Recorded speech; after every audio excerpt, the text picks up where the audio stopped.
ซึ่งเนาะมันได้ขายมาเราลองตั้งหูบ่แท้ก็หามาใน TikTok นะในเฟซปีเลี้ยงลาด้วยก็คนมาบอกเสียปีเนาะแต่มันก็เก็บไปก็ขึ้นร้านอีกอะขึ้นในวิดีโอในกันนะราคาเด่นโบราณยาวเนาะพี่น้องผมบ่มีข้าวย่ำข้าวเป็นข้าวดีข้าวบนเนาะที่ธนาคารดีประมาณนึงเนาะประมาณนึงนะเช็ค yourself นะเช็คให้ทัดสร้างขึ้นตัวเจ้าก่อนตั้งนะมาบอกใครว่ามาเปิ้นให้จังไอ้คนมาบอกมาอะไรครับไอ้คนมาเปิ้นให้น่ะบ่มีเอาให้น่ะ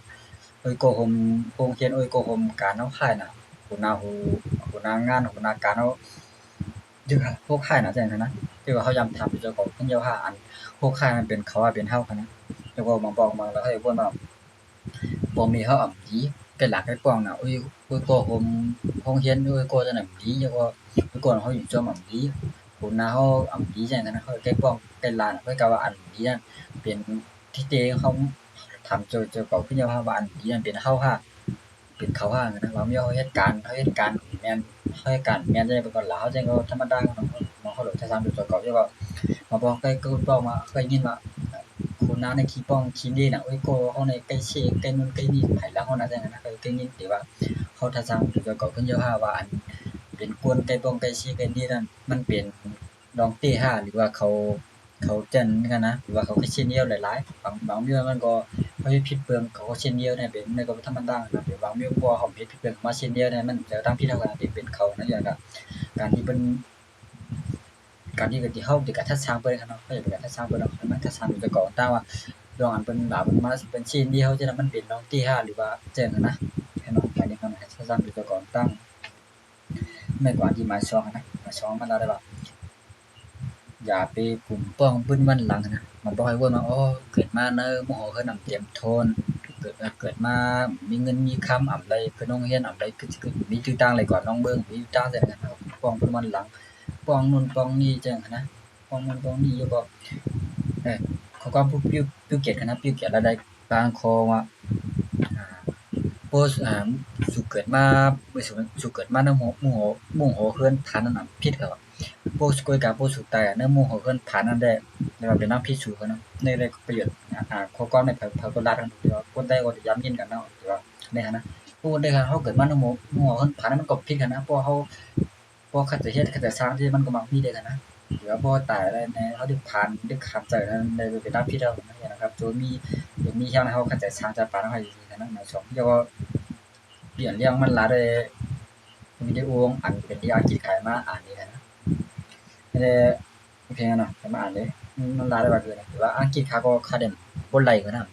บ่ไหลแหลมบ่โมนะแต่ว่าคาเด่นตัวได้อ่านได้กันแต่ว่าขายมาอ่านนี่แต่ว่าบ่ผิดนี่ก็ความจริงนะมันหลายว่าคือนะให้ดูว่าลอยๆกันเนาะ If you want to see your friend flower, you must start for water on its right way. If you want to see your right thinking, you must start doing what will make your right thinkers อย่างนั้นนะอันนี้พอกว้างเนี่ยมันใครหมายถึงว่ามันจะว่าโอ้ใครหัน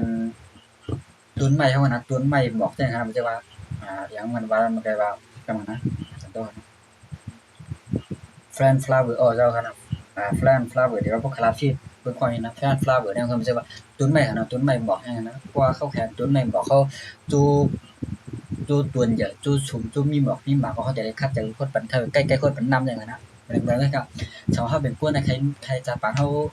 อย่างใครจะบานเฮาเรียกได้เขาจะได้ใกล้ๆหาเรียบเคียงคั่นนะเขาได้ใกล้ๆเป็นกวนหาเรียบเคียงเนี่ยเป็นกวนคัดเจอหาช่างนำกันดูเจ้าเก่าจังซั่นนะหมายถึงว่าคือนะ มันจะเข้ามาถ้าสร้างโดยเจ้าของเขาเนาะเพราะว่ามันจะว่าการเฮาเฮ็ดอันเฮาเฮ็ดแล้วอันเฮาเคยเปลี่ยนมันกว่าตั้งเร็วกันอยู่เฮาใครเป็นผู้มักมีใครเป็นจังได๋เยอะกว่าอันเฮาเฮ็ดอันเฮาอยู่กว่ากูวันปานนั้นมันกว่าตั้งเร็วกันอยู่จังหั้นนะเฮาเคยเป็นคนมีตั้งผู้เฮาสำหารู้หลายหาด้วยตั้งผู้อยู่เฮาเคยเป็นคนประหลาดบ่จ้าเฮาซำอย่าเพี้ยนจะลองที่ไหนจังหั้นนะเฮาเลยไม่ใช่ดีกันจังหั้นนะหมายสองเฮาอย่าไปป้องปุ้นวันหลังนี่คันให้ดีกันจะได้ก็หมายเฮาเนาะหมายสองอันนั้นก็ไม่ก่อนอยู่กับหมายสามเนาะ Kemasalahan malarawa loka lung na sang ban hau kana sang ban hau lo ที่ว่าเฮานี่หั่นน่ะตัวเฮานี่ครับที่สร้างอีกสร้างปันโลกานะจังว่าในข้อความเนี่ยมันเจียงกันนะจังว่าเฮาเกิดมาใน มีสังกันนะเกิดมาป้ามาสังได้สิป้ามากลางนะโลกาอำสร้างสัมบันเฮากันนะแล้วตัวเฮาแนวตัวเฮาแนวเขาได้จังครับที่สร้างอีสังปันโลกาปันโครงการเสร็จผัดกันนะเมื่อเฮาอยู่เป็นกวนตึกตึกอยู่ได้กันนะเขายามเฮ็ดอีสังปันโลกายามจ่อยแถมตัววงจังคือยามจังว่าเนาะยามจ่อยแถมตัววงจังคนฮู้จักเกาหลีรู้จักเกาหลีรู้จักชัดเลขสารอุ้ยก็โฮมโลกาจังได๋ขยามจ่อยแถมจังซั่นนะรู้จักสิเกาหลีรู้จักก็ยามเฮ็ดปันคนที่ตามวงจังกันนะบ่เฮ็ดจังได๋กว่ามันถ้าเขาสร้างพรดีปันโลกาเนาะก่อนเป็นคนกว่าให้เนาะเขาเปลี่ยนไรเนาะจ่อยแถมได้ก็คัดใจจ่อยแถมนะมีเงินก็จ่อยแถมต่างคู่กันนะคือจังเขาจังเฮาได้จ่อยแถมจังเฮาจังค่านะจังค่ากันนะถ้ามีเงินได้จ่อยแถมพี่น้องเขาหรือว่าค่าจ่อยแถมต่างคู่กันนะค่าตัวได้มีผมแล้วค่าคู่น่ะถ้าตัวได้มียอดค่าก็มาปึงเพค่าต่างคู่มาปึงเพในอันบนใบคู่กันเนาะใบคู่ดังดำก็ได้มีเดี๋ยวเข้ามาปึงเพว่าอันที่ใบคู่ยังไงนะครับค่าของเป็นราคามาปึงเพต่างคู่เดี๋ยวผมมีเงินมีต่างคู่ก็ให้ปึงเพให้จ่อยแถมเฮียงใจนะเฮียงใจได้ตังค์ยืมนะเฮียงใจตังค์ยืมได้ครับผมตับพี่ก็มันก็มีเนาะก็จะปันเฮียงใจเปิ้นตัวต้องอยากต้องเพิ่นอย่าไปกัดจิกเตียงเปิ้นอย่าไปบอกว่าเพิ่นให้มาจ่อยแถมจุ่มจัดเพิ่นให้เพิ่นเตรียมเขาเรียกเขาให้มาจ่อยแถมจุ่มจัดเพิ่นอย่าไปกัดเตียกเพิ่นนั้นมันเตรียมเขาก็เตียกเพิ่นนี่มันดีขนาดนี้เนาะเขาป้องเป็นได้ให้หมอจ่อยแถมเพิ่นเอาเยี่ยงก็ให้หมอจ่อยแถมเพิ่นให้หมอยุ่มหมอยายต่อเฮ้ยก็โฮมงานเพิ่นเนาะมันสร้างได้สร้างอีสังเป็นโลกโลกสร้างมันเท่ากันเขาไว้ที่สร้างอีสังเป็นโลกสิบผ่านกันมาสร้างไม่กว่านี้เขามาสีเนาะเขามาสีแล้วได้ป่ะ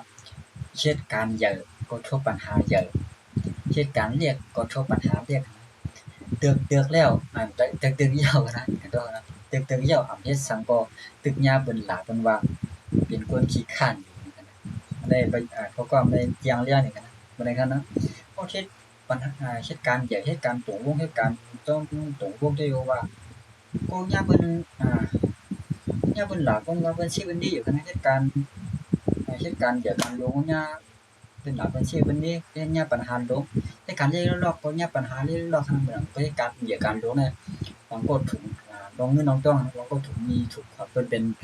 เท่า30ล้านก็มีกันนะคนไทยเหตุการณ์ใหญ่ก็ทุกปัญหาใหญ่เหตุการณ์มีเดียวก็ทุกปัญหาเล็กแต่กับเฮ็ดสังคมมันมีคนเช็คคนดีอยู่เนาะโอเคกันเนาะสิเข้านะก็ต้องไว้กันนะให้มาคุบเก็บเนี่ยเนาะหมายนึงนะให้ทัศน์ดูจะก่อนตั้งเช็ค yourself ให้ทัศน์ดูจะก่อนตั้งก่อนเฮาถึงจะทัศน์เบิ่งมันก็ได้ดีอ่ะอยากไปทัศน์เบิ่งนะทัศน์ดูจะก่อนตั้งว่าเฮาดีเดี๋ยวเขาดีเดี๋ยวเพราะว่าบ่ดีในคำดีเดี๋ยวเฮาจะให้มันมีตัวมันเดี๋ยวไม่มีตัวนะคือมันว่าเนี่ยหมายสองเนี่ยมาได้ว่าอยากให้กลุ่มป้องเป็นมันต่างจะเก่านะให้เป็นอย่างเด็กกลุ่มป้องเป็นมันต่างจะเก่ามันหลังเฮาได้เฮาหนังเฮาตามก่อนเฮามาก็จะหลากหลายสองเนี่ยหมายสามเนี่ยโลกาโครงการเนี่ยสร้างอีเชียนสร้างสัมพันธ์เฮาหรอกโดยที่ว่าตัวเฮาเนี่ยครับที่สร้างอีสังเป็นโลกาที่สร้างอีสังเป็นโครงการนะหมายสามหมายสี่นะเหตุการณ์เหตุการณ์ใหญ่ก็ทั่วปัญหาใหญ่เหตุการณ์เล็กก็ทั่วปัญหาเล็กเฮ็ดซ้ำหลายๆก็ตึงยาเพิ่นว่าเป็นคนขี้คร้านอยู่นะอย่างการตั้งเสียงนี่แหละมีประโยชน์โอเคเนาะก็ย่อนะใครกูก็ก็เสียบีบีนางบีน้องๆพ่อแม่เขากูก็นะก็เต็มก็เต็มกูฮักดอกเบี้ยเนาะบ่มีแล้วไอ้